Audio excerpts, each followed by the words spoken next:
El reloj de pared emitía su peculiar sonido pendular, hipnótico en ocasiones. Los muebles de madera oscura, tallados en alguna de las colonias de ultramar, hacían de la estancia un lugar algo lúgubre, de no ser por la intensa luz estival que se colaba por los ventanales que daban al puerto. Sobre el escritorio, la carta con el sello de la compañía.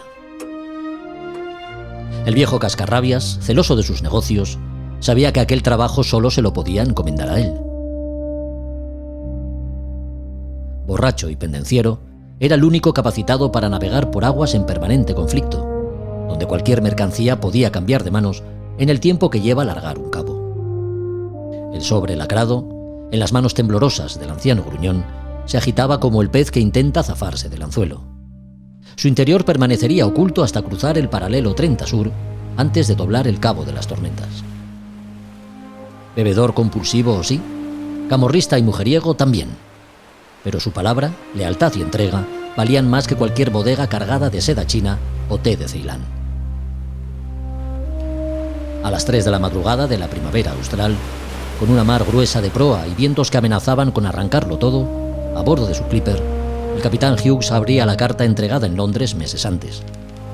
La exquisita caligrafía y el cuidado estilo con que estaba escrita no ocultaban la brutalidad del mensaje: poner rumbo a Bombay y eliminar al gobernador para facilitar las descargas de opio en la India, asegurando así el negocio en la zona. Perder el barco también formaba parte del plan diseñado desde la lejana metrópoli, pero él no haría de su tripulación un manojo de náufragos.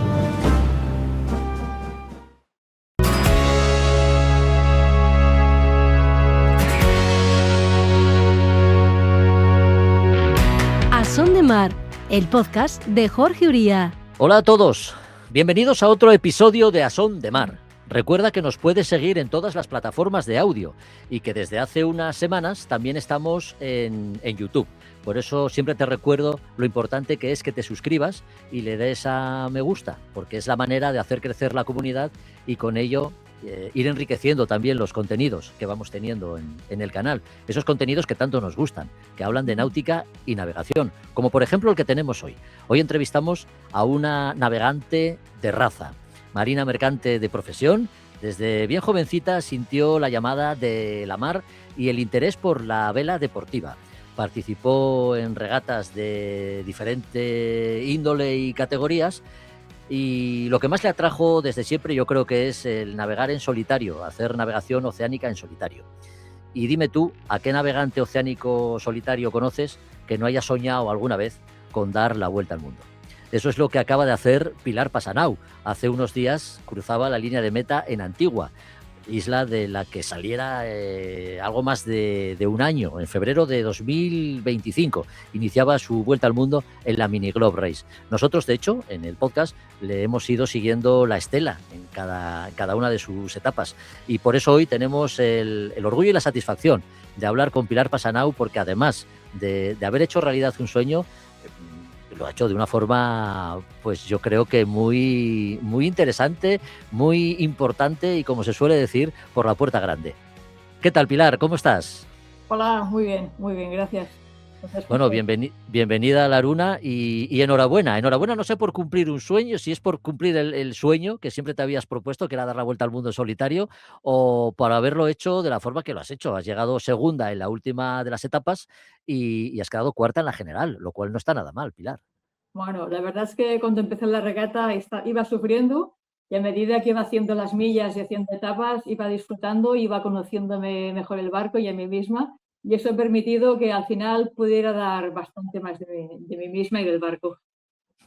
Bueno, esta es una entrevista en la que, además de hacer balance de la Mini Globe Race, queremos conocerte un poquito mejor, porque tú naces en Barcelona, ciudad de mar con gran potencial náutico, pero es la localidad de Sitges la que te empuja por derroteros que no sé si tenías contemplados cuando eras niña. ¿Cómo eran tus veranos ahí en Sitges? Bueno, yo veraneaba en un pueblo muy cerca de Sitges, pero iba a la playa de Sitges, iba en Sant Pere de Ribes, pero con mi familia, con mis 5 hermanos y con mis padres. Y la verdad es que me encantaba navegar, me pasaba el día en el agua y haciendo un poco de surf, no surf, pero surfeando las olas con mi cuerpo, con alguna pequeña tabla. Y ahí un día pues probé la tabla de mi primo, que era mayor que yo tendría unos 14 años, y me di cuenta de que aunque fuera muy grande para mí, simplemente sintiendo el viento era capaz de mover la tabla y de navegar. Me Mm. pareció no fácil, pero sabía que sentir el barco era muy importante. Mm. ¿Tenías algún antecedente en la familia que te animase a emprender tu futuro profesional en la mar? No, en mi familia, por Ah. parte de padre, todos somos muy deportistas. Mi padre estuvo en el Barça, en el handball y en el atletismo. Mi hermano, ahora el segundo, sigue esquiando. Los demás han dejado sus deportes, pero no hay ningún antepasado, diríamos, que yo sepa, en la rama Ujú. náutica.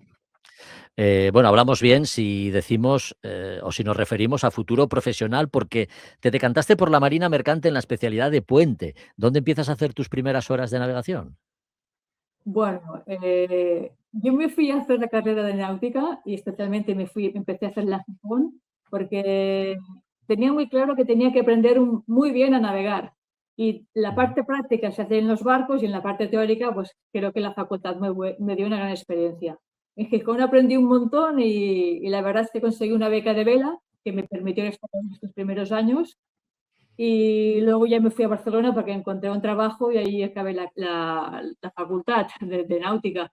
Y mi primer embarque fue en el Calafustam, un barco que creo que ya no sé si todavía existe, que era antes de la naviera mallorquina y luego pasó a ser del grupo Transmediterránea. Ujú. Porque en la actualidad trabajas en salvamento marítimo, ¿puede ser? Bueno, lo dejé Ajá. mis trabajos para dedicarme a hacer esta regata, porque esta regata significaba el mínimo de navegación 15 meses y la verdad es que, mira, fue el momento para decidirme a dejar un trabajo muy duro, muy estresante, con mucha dedicación y que lo cambié por el sueño de mi vida, bueno, que siempre lo he tenido ahí y sabía que no podía irme de esta vida sin cumplirlo. Pues muy bien, eso está muy bien. Seguro que cuando vuelves a España retomas tu carrera profesional, porque Pilar, entiendo que una vez llegas a la universidad ya te sonabas una trayectoria como regatista, ¿no? ¿Conociste la vela ligera? ¿La practicaste en alguna de sus modalidades o empezaste por el crucero directamente? De pequeña empecé con vela ligera, empecé con un poco de windsurf, un poco de patín catalán, luego navegué en 420, en Borén, probé un montón de barcos, pero hasta que no me junté con las chicas de la campaña olímpica del 92, o sea, ya debe tener unos 20 y tantos años, hasta que no me junté con ellas, con un barco que yo había comprado para navegar en solitario, con el que luego no me permitieron navegar en solitario porque decían que no es suficientemente seguro, pues me tendría que ir con ellas a navegar. Y Ujú. tuve patrocinador, tuve el de Elial, tuve el un año, tuve el Lacos 3 años y nada, y luego ya pues me compré un barco más grande y hice el Campeonato de España de Solitarios, que también me fue muy bien y continué por ahí. Yo el objetivo lo tenía claro, lo que pasa es que todo lo que me acompañó me fue muy bien para formarme y sobre todo aprendí de las mejores chicas que había en navegación en vela ligera. Sí, porque, bueno, el ámbito de las regatas es amplio, ¿no? Has participado, además de en crucero, en regatas de barcos clásicos y, como dices, por supuesto, en solitario. ¿Es esta la modalidad en la que más a gusto te sientes?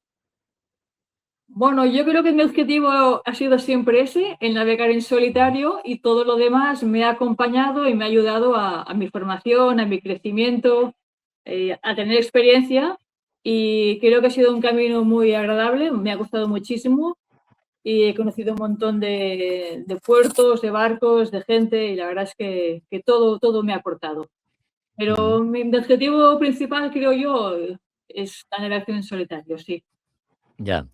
Bueno, en alguna de las clásicas, como la Mare Nostrum, eh, son regatas que se te han dado especialmente bien, ¿no? Cada vez que tomabas la salida en una de estas regatas en solitario, digamos, de andar por casa, la cabeza te rondaba, pensabas en hacer proyectos oceánicos, como cruzar el Atlántico o dar la vuelta al mundo. Yo creo que sí, que mi preparación de la Mare Nostrum, que aunque parece que sea una regata simple, son 500 millas alrededor de las Baleares en una época donde el cambio meteorológico es bastante notable, no te salvas de tener al menos un chubasco o Sí. varios. Y mucha gente no acaba esta regata porque no es tan fácil. Mi idea era prepárate bien, pásalo lo mal que puedas ahora, rompe todo lo que puedas ahora para prepararte bien para la siguiente regata, para el siguiente objetivo que es dar la vuelta al mundo. Lo que pasa es que nunca he sabido cómo iba a dar la vuelta al mundo. Lo que tenía claro es que debía estar preparada para la ocasión. Ujú. Vamos, que era cuestión de tiempo que acabases participando en la Mini Transat, Pilar. ¿En la mini transat? ¿En la mini Globe Race o en la mini transat? La Mini Transat, porque participaste en la Mini En la Transat. mini transat, bueno, sí, después de navegar el Campeonato de España de Solitarios de aquí, me fui a hacer Sí. me fui a Francia a navegar, estuve ahí 10 años en la clase 6, clase mini 6.5, Ujú. por lo que es Francia. Bueno, también navegué en la Fastnet, en la mini Fastnet, también navegué por Italia, estuve meses en Italia navegando. La verdad es que una gran experiencia, una gran navegación. Yo creo que esa fue la base mía, navegar en un barco pequeñito fue la base para luego pues decir, mira, si puedo con esto, es que puedo con todo, ¿no? Claro. Ujú. Bueno, de hecho, luego hablaremos de la Mini Globe Race, ¿no? Regata de vuelta al mundo en barcos que no llegan a 6 metros. Desde luego, la clase Mini hay que conocerla muy bien, ¿no? ¿Cómo llegaste a este tipo de regatas, hablando de la clase Mini, y cuáles son los requisitos que se suelen exigir para participar en ellas? Pilar, tú que lo has conocido bien. Bueno, la verdad es que para hacer la mini transa has de tener un barco, un Class Mini 650 y a partir de ahí clasificarte, que es lo más duro quizá porque son unas 2000 millas de navegación con tu barco. Puedes combinarla entre solitario y a dos, pero los circuitos son en la parte atlántica y en la parte mediterránea. Yo la hice en las dos Ujú. partes porque me interesaba aprender un montón del Atlántico para cuando hiciera el cruce la regata en sí, vaya. Seguro que cuando estás metida en el ambiente, en el mundo de la clase Mini, de las regatas oceánicas en solitario, también la vendés, estuvo en tus planes, ¿o no? Bueno, yo creo que la vendí estuvo bastante antes de mis planes, pero viendo el Ya, ya. presupuesto y que no es fácil encontrar patrocinio, pues la verdad es que busqué otras salidas. Ya, sí, porque qué importante, ¿verdad, Pilar? Es el aspecto económico y qué difícil lo tenéis quienes planteáis proyectos de navegación oceánica en solitario en España, ¿eh? Sí, yo he visto que mis compañeros franceses o ingleses, la mayoría encuentran, sobre todo los de mi época, ¿no? La mayoría han encontrado patrocinio, han, dado han hecho la vende una o dos veces, que está súper bien, ¿no? Además lo han hecho muy bien. Pero encontrar patrocinio aquí, yo para mi regata, para mí siempre ha sido difícil, a pesar de que todo el mundo me decía, no, es que tú eres mujer, será más fácil para ti. Bueno, vale, pero Ya. no. He encontrado Mm. colaboradores, como he encontrado ahora. Yo no tengo un gran patrocinio detrás, sino que tengo mis amigas y un amigo detrás, o dos amigos detrás mío que me están intentando aportar cada mes, o han intentado cada mes aportarme algo de dinero para que no vaya pues arrastrándome. Ya, ya. ¿Y a qué piensas que se debe? Porque un país con la tradición marinera que tiene España, sus kilómetros de costa, sus grandes regatistas reconocidos internacionalmente, ¿por qué no hay una apuesta decidida por parte del tejido empresarial a reconocer la vela oceánica como un escaparate, pues no sé, a la altura del ciclismo, ¿no? U otras disciplinas. Bueno, supongo que cuando hayamos roto ya varios techos, ¿no? Digo Ya. yo, hayamos hecho grandes proezas, grandes heroicidades, hayamos conseguido, como consiguió en su momento Alex Pella o Joan Vila o otros regatistas así oceánicos, hayan conseguido pues grandes gestas, o Xavi Fernández o Iker, Ujú. pues supongo que cuando ya seamos más haremos más ruido, pero como somos poquitos los que navegamos en solitario, pues todavía no tenemos mucha voz ni mucho voto. Supongo que va Ya. por ahí. Ya. Bueno, este es un asunto que, mira, nos sirve para empezar a hablar de tu último proyecto culminado con Jorge, notable perdona, éxito. Dime, dime, dime. disculpa, fíjate en Didac Costa. Didac Costa ha hecho la Vendée Globe, el Sí, único español que ha hecho la Vendée Globe que se hace en solitario y con un presupuesto. Yo me acuerdo que en la primera edición le dejé mi GPS porque yo le compré a él el Mini, me pidió su GPS para dar la vuelta al mundo en la primera edición. Imagínate el presupuesto que tenía Didac en la Vendée. Y en la segunda Vendée fue un poquito, supongo un poquito más por encima del presupuesto del primero, pero ha ido siempre tirado.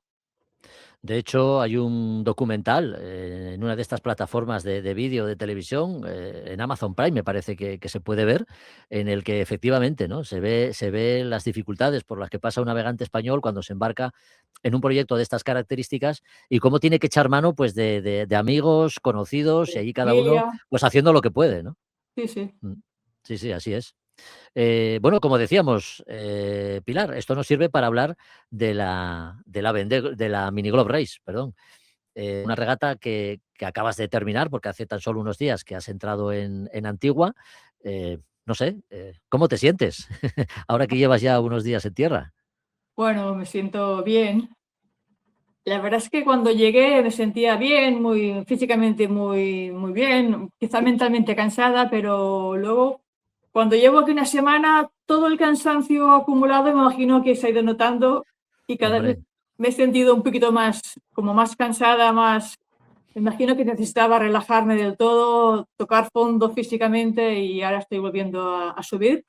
Pero la verdad es que con la regata en sí contenta por haber realizado mi sueño de dar la vuelta al mundo en solitario, con un presupuesto muy bajo, tan bajo que cuando vuelva he de trabajar para devolver todo lo que mi familia y amigos y amigas me han dejado. Pero feliz de haberla hecho y la verdad es que recomiendo a todo el mundo que cumpla su sueño de la manera que pueda. qué bueno, qué bueno. Has llegado segunda a Antigua después de recorrer más de 20.000 millas en solitario alrededor del mundo y cuarta en la general, ¿no? Saliste de Antigua con la intención de hacer el mejor papel, desde luego. ¿Firmabas estas posiciones el 25 de febrero de 2025 cuando soltaste El ve- amarras? Jorge, el 23 de febrero del 2025, mi cabeza solo quería pensar, ojalá pueda acabar la siguiente etapa, siguiente Claro, etapa desde Antigua a Panamá, porque justo 10 días antes de empezar la regata, le había sí. dicho a Don McIntyre que sí, que confirmaba mi participación en la Vuelta al Mundo, que no estaba preparada, que no tenía el barco listo 100%, pero que me comprometía a prepararlo para Panamá. Así que mi único objetivo fue acabarla desde el principio, acabar. Y nunca, sí que he ido teniendo pues ilusiones de tener podium en la general, pero cuando vas navegando con este barco te vas dando cuenta de que es duro, de que es dura la convivencia, no es que la convivencia, la vivencia a bordo, porque es un barco Ujú, muy pequeño, no es claro. confortable, cocinar algo muy increíble, poder cocinar ahí dentro, no es tan fácil. Para mí dormir también era muy difícil, por eso necesito ahora descansar, pero es un barco el barco para navegar es relativamente fácil, lo que es un poco más difícil es hacerlo navegar rápido y la vida a bordo. Ya. Ujú. Sí, porque la Mini Globe Race, bueno, es una regata de vuelta al mundo por etapas y con ciertas peculiaridades, Pilar. Barcos, efectivamente, que no llegan a los 6 metros y hay que decir que algunos de ellos han sido construidos por los propios skippers, ¿no? No fue tu caso. No, no fue mi caso porque yo soy marino mercante, estoy embarcada durante un mes y luego cuando llego a tierra, si debo ponerme a trabajar, lo pensé, pensé en hacerlo, en construir mi barco, pues sí, hubiese sido una cosa más, pero preferí hacerlo rápido y además tenía ganas de hacerlo en esta edición, que era la primera Ujú, edición. Y se lo compré a un suizo, a Severin Hammer, un barco que no estaba terminado del todo, pero bueno, la verdad es que contenta del barco, porque además pude hacerlo a mi gusto, a mi medida, y a medida que he ido navegando con él y lo he ido mejorando, el barco también ha ido mejorando, tanto no solo en forma, sino también en rendimiento. El barco cada vez ha ido navegando más rápido, yo me he ido sintiendo más cómoda. Y a medida que iba navegando y tenía menos problemas en mi cabeza, menos cosas que hacer, la lista era más corta y yo sí. creo que he navegado mucho más rápida, más fácil y hasta más ligera. Ujú.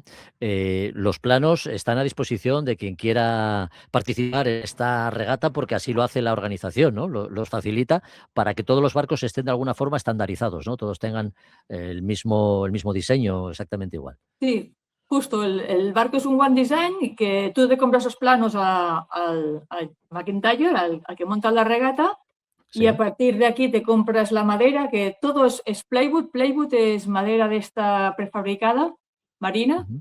eh, y lo bueno que tienes con esta clase es que además él ha hecho tratos con diferentes compañías marítimas, o no marítimas, que proporcionan material para los barcos y te consigue unos precios muy buenos. Por ejemplo, las velas son de Quantum, únicamente de Quantum, la balsa es Ujú. de Plastimo, únicamente de Plastimo, pero son muy buenos precios, la verdad. Claro, claro. Oye, y el nombre de Peter Pan es un nombre que te acompaña desde hace tiempo, ¿no? Lo empleaste ya en la Mini Transat con otro barco, también en crucero, que te une a Peter Pan. ¿De dónde viene el nombre? Bueno, Peter Pan es este ángel de la guarda que siempre navega conmigo y cada vez que cambio de Ajá. barco, como navega siempre conmigo, pues lo pongo en el siguiente barco. Sí. Qué bueno, qué bueno. Y te da suerte, ¿no? Porque hasta ahora ya Bueno, ves tú lo bueno, lo bien que lo has me hecho, da ¿no? suerte, me da fuerza y la verdad es que es un poco raro, pero aunque sea solo un barco, no me siento. Yo no hablo con el barco, hablo con el alma o con Ya. este ángel que es Peter Pan, ¿no? Y la verdad es que me Ujú, siento cómoda. ujú. Pilar, una regata de las características de la Mini Globe Race exige cualidades marineras, ¿no? Y como cualquier regata oceánica, que se hace además en solitario, también pide un conocimiento exhaustivo del barco. ¿Cómo se ha comportado tu Peter Pan? Vamos al detalle, si te parece. Bueno, en principio yo no me conocía muy bien el barco. De hecho, había navegado muy poco con él cuando salí de Lagos para hacer la calificación hasta Lanzarote, que eran 700 millas. Y ahí realmente lo pasé tan mal que incluso decidí, o casi decidí que no iba a hacer la Transat porque no me conocía el barco, porque era un barco muy raro, nada que ver con el Mini, nada, nada. Y además no entendía el barco en sí, usaba el piloto de viento, no me funcionaba, pero tuve la suerte de que tuve el apoyo de una amiga que me dijo, Pilar, milla, milla, no te Ujú. preocupes, vete haciendo, Claro. vete preguntando. La verdad es que le hice caso y me ayudó un montón a entender que debía estar en ese momento preocupándome por el problema que tenía y si no tenía, y si el problema no lo podía solucionar, pues que lo pasase por alto, ¿no? O sea, lo saltara. Y eso Ya. me permitió estar en ese momento enfocada, preparada y hacer como una lista de preferencias, qué es lo más importante a lo menos importante. O sea, algo urgente, evidentemente, va por delante. Y eso me permitió, pues, poco a poco ir conociendo el barco. Y el barco lo conoces a base de navegar con él. ¿Por qué? Porque pones una vela y luego dices, bueno, voy a probar con otra. Y cuando pruebas la otra vela, ves que el barco va más rápido. Y cuando pones los pesos delante, ves que el barco va de una manera o va de otra. Cuando te mueves tú de un sitio para otro, es como un vela ligera, todo cambia, la velocidad también cambia. Y eso me enseñó que era un barco, el barco este en sí es un barco relativamente sensible a todos los cambios y que debía trabajar por ahí. Y eso pues, Ujú, me ayudó a entenderlo y a mejorar hasta el final, que al final pude mantenerme con Renault en la sí. segunda posición. Ujú. Sí, algunos has mencionado, pero queríamos insistir un poco más en esto, ¿no? La relación con el barco también ha de ser estrecha. ¿No te encontraste, digamos, cómoda desde el principio? Tuvieron que pasar días, tal vez semanas, ¿no? Para que acabases, digamos, casi fusionándote con él, ¿no? Tuvo que pasar tiempo. Sí. Eh, yo cuando hice la Calif no tenía claro que continuara, pero nada, al final continué, sin decir nada más, continué hasta para hacer el Atlántico.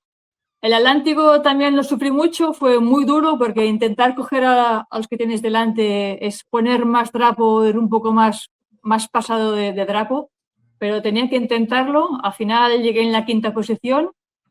Y cuando decidí dar la vuelta al mundo, pues la primera etapa no me fue nada bien, desde Antigua hasta Panamá, pues Ujú. porque tenía tantas cosas en la cabeza, tantas preocupaciones y me sentía un poco sola con todo eso y con muy poca ayuda, porque lo malo de la tripulación en solitario es que solo hay una persona para hacer la media, para hacer las cuestiones técnicas, para hacer las cuestiones legales, para conocerse el reglamento, para preparar el barco, para descansar, y todo eso solo recae en una sola persona, y eso pues para mí me costó un montón. Pero a partir de Panamá yo creo que muchas cosas las dije, adiós, se acabó, ya me da igual, voy a hacerlo lo mejor que pueda.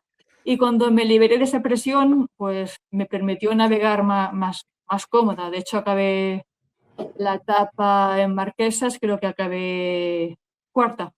El Pacífico lo acabé cuarta y muy enganchada al tercero, sí. Sí, La por lo que disfruté mucho. El Pacífico fue también duro. Es que todo tiene su bueno y su malo, ¿no? Pero tengo un buen recuerdo del Pacífico, me gustó. Sí. Por lo que nos acabas de decir, este es un tipo de regata en la que vosotros, los regatistas, no contáis con equipo de tierra. No es que no cuente, sino que el equipo de tierra está en tierra. Pero ¿quién se ocupa de mi descanso, de mi alimentación, de prepararme el barco, de gestionar las cosas que están aquí donde yo estoy? Mi equipo de tierra está en tierra, en Barcelona, en el Marítimo. Pero todos online. La verdad es suerte del equipo de tierra, porque sin el equipo de tierra no se sería hubiese tan complicado fácil. más las cosas, claro, Sí, claro. pero no es tan fácil como en la Vendeglob, que tiene un equipo que te lo llevan donde tú quieres, están ahí en Lanzarote o en la Vendée hasta el último momento. Eso aquí no, en mi caso no ha pasado, no ha sido así. ¿Por qué? Porque el presupuesto que yo gestionaba era un presupuesto muy ajustado. Ya era más limitado. Hablamos del barco, un Mini 580. No es un barco que parezca ofrecer grandes comodidades a bordo. Pilar, ¿cuáles son sus cualidades marineras? Cualidades, tiene una muy grande, Jorge, muy grande, que lo aguanta todo. Es más fuerte que nada. De Yo lo creo que que es un parece, ¿no? barco muy bien hecho. Quizá cuando lo ves dices, caramba, qué barco más raro, ¿no? Parece un Optimus con cabina, porque es muy plano de abajo. Sin Sí, es extraño embargo, el diseño, sí. sí, de diseño, sí. Sin embargo, Sí, cuando sí. navegas con él, te das cuenta que es un barco que le pones todo el trapo que tienes y lo aguanta. Te aguantas tú y lo aguanta. El tema es que aguantes tú, que aguantes las inercias en las popas, que aguantes la escorada en la ceñida, que aunque parece que vas muy escorado, es la manera de que el barco pues aguante lo máximo posible, haga la máxima velocidad posible. ¿Cómo lo sabes? Pues por la experiencia, porque has probado poner el peso aquí, la vela allí, y te das cuenta de que sí es que cuando el barco tiene mejor rendimiento. Y yo no es que hable con el barco, que supongo que es la pregunta que hemos intentado hacer antes, no es que hable con el barco físicamente, pero mentalmente sí. Pero es una relación de, bueno, te pongo una vela a ver qué tal navegas ahora, ¿no? Es como sentir el barco. Yo el barco, más que hablarle, lo siento. Siento que navega cómodo, siento que pasa bien la ola, siento que no. Yo navego así con los barcos, sentirlos, me gusta sentirlos. Y como ocurre en cualquier otro tipo de regata oceánica, aunque el barco sea pequeño, el tema de pesos, como nos has mencionado antes, es importante, ¿no? En cada bordo tendréis que andar cambiando los pesos de una banda a otra. ¿Esto cómo lo hacéis? Sí. No solo en cada bordo, sino que cuando te cambian las condiciones de viento de mar, sobre todo mira, por ejemplo, en este barco, ¿no? Este barco le gusta mucho el peso en la proa. ¿Por qué? Porque le da inercia adelante y hace que el barco se levante y tenga menos superficie mojada en la parte de popa. Así que al tener menos superficie mojada, solo la tiene en la proa, el barco va bastante más rápido. Le pones todo el drapo y el barco, aunque vaya así, mira cómo navega, ¿eh? Mira, esto es el espi, el drapo, esto es el casco. El barco va así, pero va muy rápido. Y a la que el barco empieza a descontrolarse y el piloto no aguanta, pues este drapo lo vas reduciendo, o antes de reducirlo vas metiendo el peso a popa para intentar mantenerte el control del barco. O sea, el control del barco al principio lo hago siempre con los pesos y luego lo acabo haciendo con la vela. Y una cosa que también hago mucho es coger el timón con la mano, navego un poco, noto que el barco se ha metido en una corriente o va un poco más rápido, intento mantenerlo allí y ahí trimo las velas, trimo los pesos. Es como buscar constantemente dónde está el fluido, dónde está el flujo, dónde mi barco va más rápido. Ya. Es buscar una navegación equilibrada, ¿no? Por decirlo de Sí, alguna forma. Llevar el sí, barco siempre equilibrado sobre el agua. sí, pero en todos los sentidos, ¿eh? En Ya, pesos, en velas, en trimado, en todo, sí. ya, ya, ya. Oye, para una regata de estas características, como la Mini Globe Race, ¿qué requisitos se exigen para participar en ella? ¿Recibís algún tipo de formación previa? ¿Hay que presentar unos números antes de tomar la salida? Bueno, lo que te exigen es pasar todos los cursos de la ISAF, de la Asociación Internacional de Vela, los cursos de Sí. seguridad, también el curso de primeros auxilios, el avanzado, y después un mínimo de millas navegadas. Creo que eran, no me acuerdo exactamente, Jorge, ahora mismo, que son Ujú. 4.000 millas navegadas en el barco. Como mínimo tantas millas navegadas en el barco y otras tantas millas de experiencia. No me acuerdo exactamente de los números, pero va por ahí. Como en Ujú. todas estas regatas oceánicas, lo más importante a bordo es la seguridad. Ya, sin duda. Cada navegante oceánico tiene sus cualidades y cada uno tiene sus propias motivaciones, ¿no? Ya hemos dicho que para ti y como para la gran mayoría de quienes os dedicáis a este tipo de regatas, dar la vuelta al mundo es un sueño, ¿no? Pero ¿qué te atrae a ti, concretamente, Pilar, de una regata oceánica de vuelta al mundo? ¿Qué es lo que más te gusta de este tipo de regatas? Estar conmigo, Sí, ¿eh? estar Sí. conmigo para mí es lo mejor, porque te das cuenta de cómo eres, eh, intentas cambiarte, mejorarte y, bueno, hacer una mejor versión de ti misma, ¿no? Yo creo Ujú. que no soy la misma Pilar ahora mismo que la de hace un año, sino que he tenido una experiencia fuerte y eso ha hecho que, bueno, que también con la voluntad pues pueda, quizá haya cambiado como persona, ¿no? Ahí. Evidentemente como Ujú. navegante también he aprendido un montón, pero la experiencia personal creo que para mí es prima respecto a la experiencia material que es la regata en sí. Así que para ti la navegación en solitario tiene mucho de conocimiento interior, ¿no? Sí, Es un poco para eso. mí, sí, para mí es como un camino interior que yo quiero, yo decido que quiero hacer, pues para mejorar, ¿no? Para Ujú. ser siendo una mejor persona, ¿no? Jorge. Sí, sí, sí, sí, sí. Los modelos meteorológicos, Pilar, que debéis leer, el conocimiento del barco, al que ya nos hemos referido, e incluso la estiva a bordo de un barco que no llega a los 6 metros, tienen que ser auténticos desafíos, ¿no? En una regata de estas características. Bueno, a ver, lo de aprender a navegar con el barco, yo creo que es como siempre, ¿no? Yo cuando empecé con la clase, por ejemplo, First Class, Sí. al principio me acuerdo que íbamos muy atrás, porque no conocíamos el barco y a medida que íbamos haciendo regatas, nos íbamos posicionando más adelante, hasta que al final incluso pues teníamos podiums, ¿no? Quedamos cuartas de Cataluña durante 3 o 4 años, ahora no me acuerdo. Pero me refiero a eso, que el conocimiento viene con la experiencia, ¿no? La Ujú. experiencia, no solo la experiencia tuya que has tenido como navegante, sino la experiencia con el barco en concreto, de conocértelo y ver cómo es, ¿no? Es como cuando tienes una pareja, pues tienes que conocer a la pareja, estarte con ella y aprender sus partes buenas y sus partes malas y aprovecharlo todo, pues en lo posible de alguna manera, ¿no? Pues es un Ujú. poco lo mismo, ¿no? Yo creo que es fundamental haber navegado con el barco, pues cuantas más millas, pues mejor. Y en cuanto al sistema meteorológico, pues por suerte finalmente nos permitieron tener Starlink, con lo que podías descargarte cada día pues la información meteorológica y de ahí pues podías definir tu táctica, ¿no? Yo quizá al principio de la etapa yo decidía mi estrategia a nivel general, pero con la información actualizada del día a día, pues yo decidía mi táctica y eso es lo que hacía que quizá podía pillarle unas cuantas millas al de delante y Sí. apartarme del de detrás. Ujú. Porque son barcos Bueno, iguales, Jorge. La gracia es que son ya. barcos muy parecidos, que corremos más o menos igual, y la gran diferencia es el skipper, el navegante, ¿no? Y la Ujú. gracia, y yo creo que la táctica es una gran baza para poder quitar esas millas.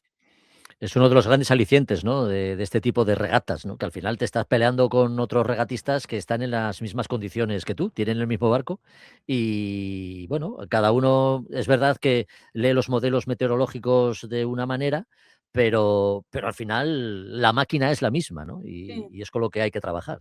Por ejemplo, yo en mi caso, cuando leo un modelo meteorológico, pues voy estudiando cuál modelo me gusta más y hasta que finalmente con la experiencia me doy cuenta de que hay un modelo en concreto que es el que más se cumple en este océano. Pues utilizo Sí. ese modelo, por ejemplo, en el Atlántico, ¿no? El modelo europeo es el que más cumplía. No que fuera exacto, pero quizá el más acurado. Ujú. Y a partir de ahí lo que hacía era, bueno, yo estoy aquí y en 3 días, ¿dónde quiero estar, no? Y en función de esos 3 días yo montaba mi táctica y yo trabajo así. A medida que pasaba el tiempo, conocías mejor tu barco. ¿Algún punto débil? ¿Alguna avería recurrente que te preocupase especialmente a lo largo de la regata, Pilar? Bueno, creo que las velas, ¿no? Porque son 24.000 millas de la vuelta al mundo por el Ecuador, donde siempre hay sol, o generalmente siempre hay sol. Eso hace que las velas estén cansadas, quemadas. Yo lo que hacía antes de que se me rompieran era, pues cuando paraban en alguna etapa grande, era recoser sobre todo las partes de los puños, que es donde más se deshacían las velas, el hilo de las velas, para que me durasen. Porque sabía que a la larga eso afectaría. De hecho, he visto compañeros míos que han tenido que pagar el precio de coger la vela y romperse en el momento por no haberla cuidado pues durante la regata. Pero bueno, Caray, eso ya. forma parte del cansancio, ¿no? De la fatiga del material. Ujú. Eso por lo que respecta al aspecto material, efectivamente. Luego está la fortaleza mental, ¿no? Alguien con tu experiencia en regatas en solitario, ¿lo tiene chupado o el control mental y el cuidado psicológico es algo que hay que trabajar en cada regata, Pilar? Eh, bueno, evidentemente, eso en cada regata hay que tenerlo en cuenta, el control mental. Yo creo que eso, para mí, con mi físico, para mí es lo más importante, el control mental, ¿no? El hecho Claro. de que lo que te está pasando ahora, pero no sabes cuándo acabará, así que aguanta y en algún momento acabará esto, aunque lo estés pasando mal, aguántalo porque tiene su fin, como todo, ¿no? Ujú. Yo creo que la parte mental para mí, es la más importante. Cada regata para mí es muy significativa, ya sea regata corta, regata larga, pero básicamente las regatas oceánicas, y yo creo que la base de mi esfuerzo o de mis resultados es la parte mental, aunque físicamente mover los pesos también, cambiar las velas, también te requiere estar en forma físicamente, pero yo creo que la mente es lo que más hay que trabajar, Ujú. y más en Estamos solitario. Sí, claro. Estamos hablando de una regata, efectivamente, de vuelta al mundo, en solitario, por etapas, que os llevó prácticamente poco más de un año. Cada una de las etapas, cuando llegabais a puerto, ¿cuál era el ambiente? Imagino que todos os ayudaríais unos a otros y la camaradería grande, ¿no? En esta regata todos nos llamamos hermanos, hermanos o Ujú. hermanas. Yo soy Sisi. Sisi es como la hermana mayor, ¿no? Sister, es hermana mayor. Qué Todos bueno, sí, tenemos así, todos son brother, big brother, sister, qué bien, pues sí, sí. nos hablamos un poco así.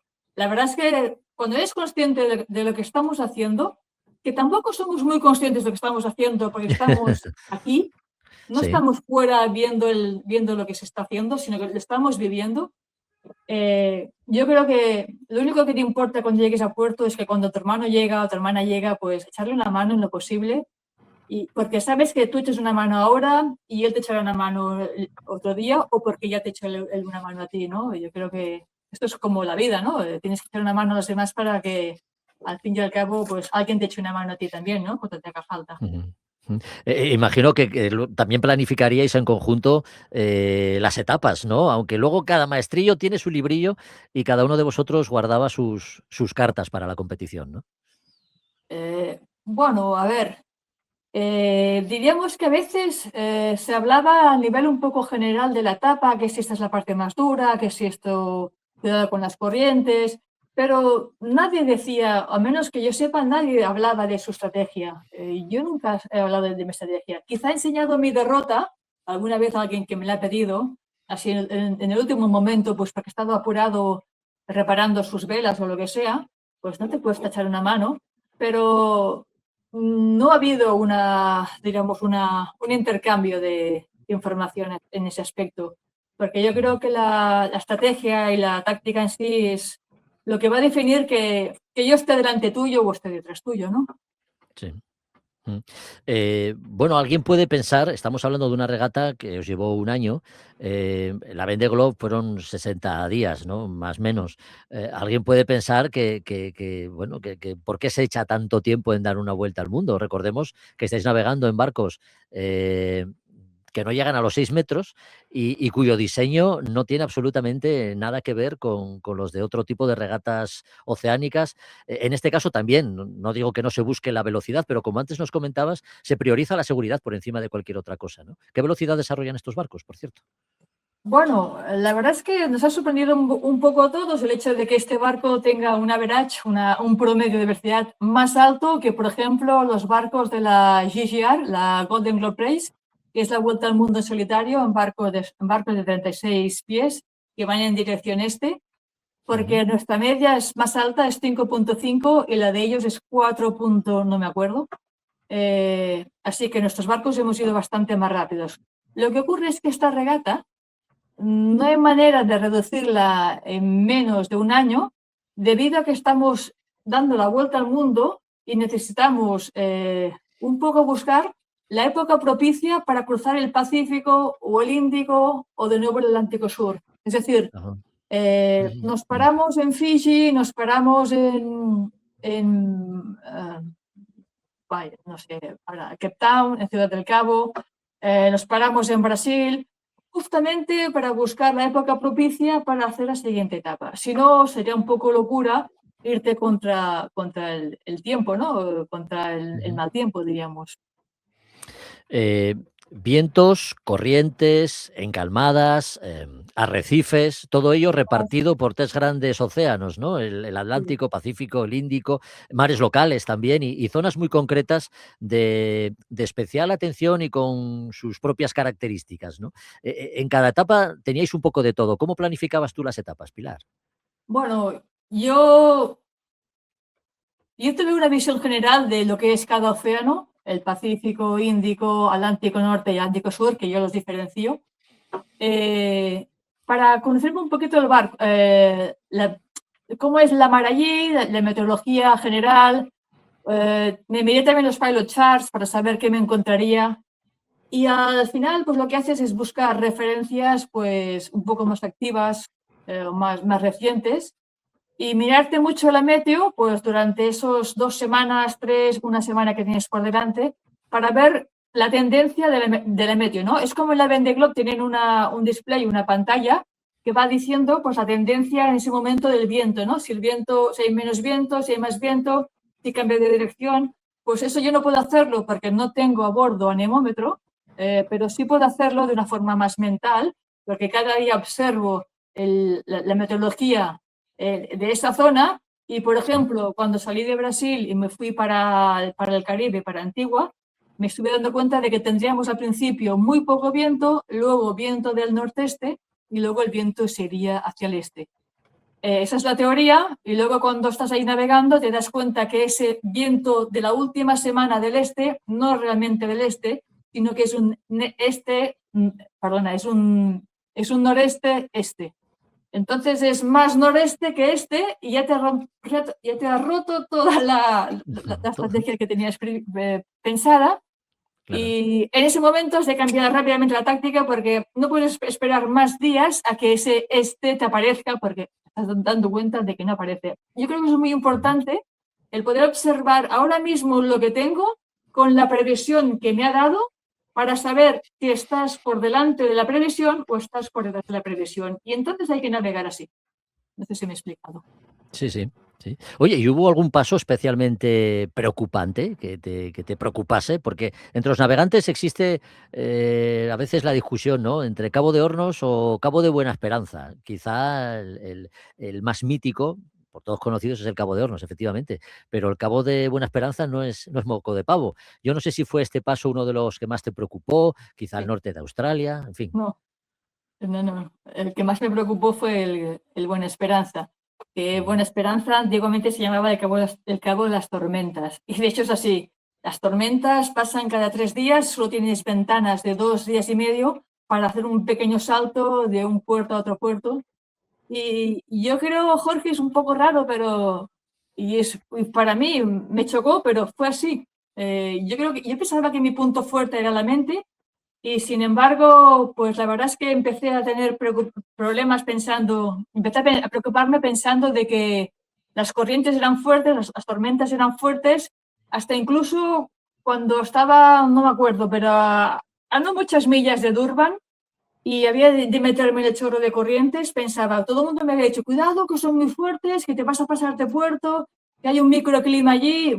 La verdad es que tanta información por WhatsApp que te envía la gente, que tampoco la pides, pero que la gente te la envía, yo creo que eso un poco me Te puso en plan saturaba. negativo. ¿Eh? Sí, te saturaba la información, ¿no? Y tanto Sí, dato. aparte de que me saturaba, era como me estaban dando mucha información negativa y digo, ostras, pero ¿por qué? Ya. Pues qué mal lo pasaré, ¿no? Y un poco me dejé influenciar por todo eso y la verdad es que muy bien no lo pasé cuando llegué a Durban, pero bueno, una vez llegado a Durban me di cuenta de que no había sido tan duro como la gente me predecía y al final dije, ¿sabes qué? Voy a borrar lo que la gente me dice y voy a poner una mente en blanco pensando, yo voy a crear mi estrategia y mi táctica y ya veremos qué pasa. No voy a dejar influenciarme tanto con la información de otra gente.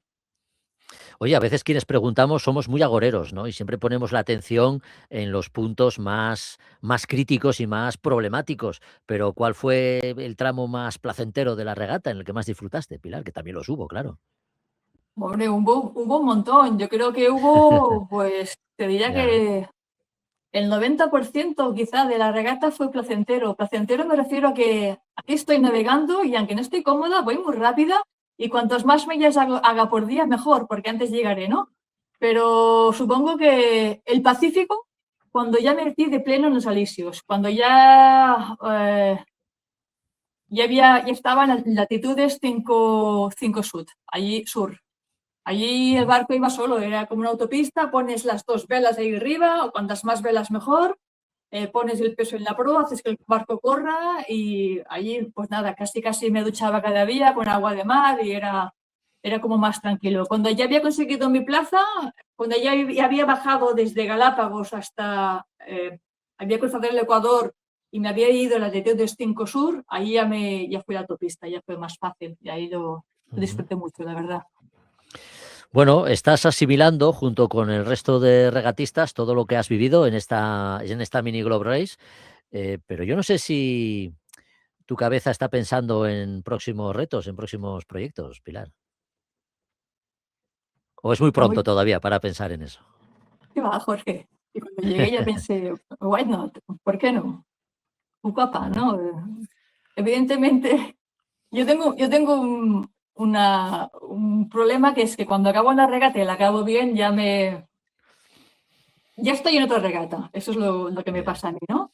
Y Ujú. sí, evidentemente me gustaría hacer otra regata, pero no con estas condiciones. Yo no voy a dar una vuelta al mundo hacia el este con un presupuesto como el que he tenido ahora, porque sufres un montón, estás siempre Ya. pendiente de si llegaré o no llegaré. Ahora mismo no tengo dinero para volver el barco desde Antigua hasta Barcelona y a ver cómo me lo hago, ¿me entiendes? Ujú. Navegar así no es tan fácil. Así que si yo doy la vuelta al mundo en dirección este en otra regata, pues con un barco, con un presupuesto, con un patrocinio, con un equipo de tierra, con más tranquilidad. Porque cuando tengo mi cabeza vacía, yo creo que navego mucho mejor. Y el Peter Pan está también más ligero y navega también mucho mejor. Porque también se le llamaría Peter Pan, claro. Por supuesto, sí, sí, claro que sí. Bueno, después de esta experiencia, también en tu currículum en tu medallero, ¿no? Por decirlo de alguna forma, es una medalla más que te cuelgas a la hora de buscar patrocinios y apoyos económicos, aunque, como ya hemos comentado en esta entrevista, en España no es fácil. Bueno, lo de las medallas, yo no sé si realmente un patrocinador busca, ¿qué es lo que busca un patrocinador? Si yo lo supiera, evidentemente intentaría dárselo. Pues Yo busca creo que cada... rentabilidad, ¿Eh? básicamente. Que busca rentabilidad, Rentabilidad, básicamente. Y es que hay sí. mucha afición en España a la vela. Yo no sé por qué eso no se ve todavía.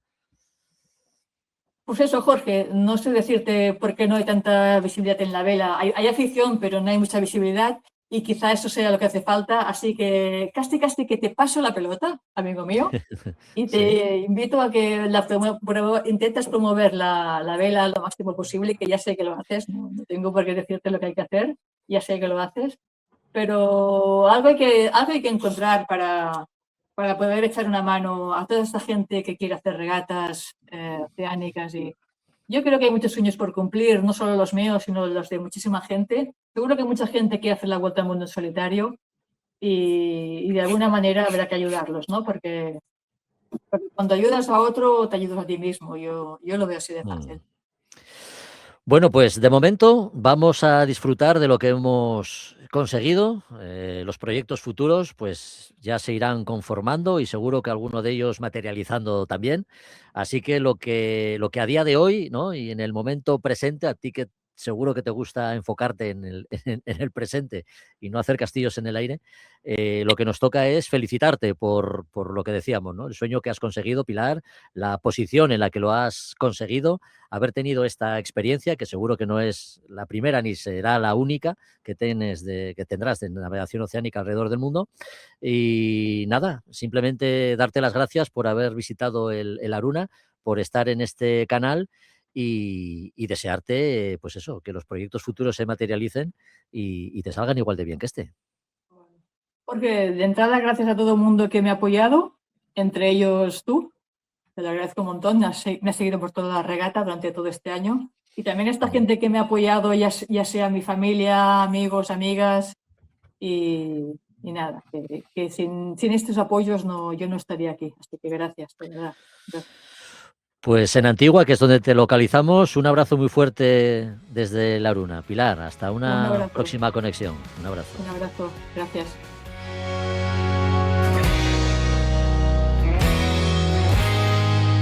A Son de Mar, la náutica en un podcast.